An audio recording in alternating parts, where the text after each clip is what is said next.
You ask Tiger to solve. This deals with linear equations with one unknown. The final result is y equals -12. Let's solve it step by step. Simplify the expression. Break up the fraction.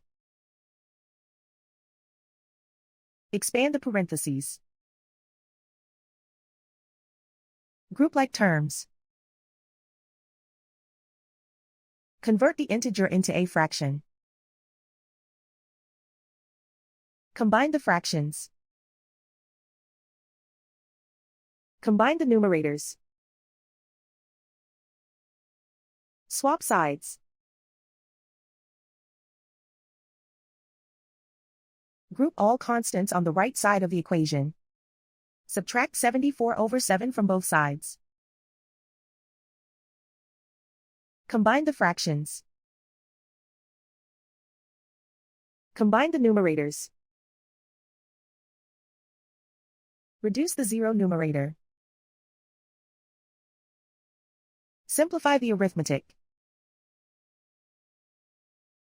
Convert the integer into a fraction. Combine the fractions. Combine the numerators. Isolate the y. Multiply both sides by inverse fraction 7/5.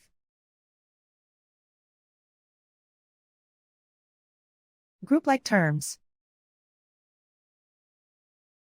Multiply the coefficients.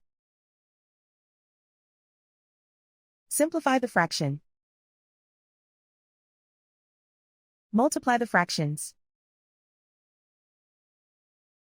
Simplify the arithmetic. And so the final result is y equals -12.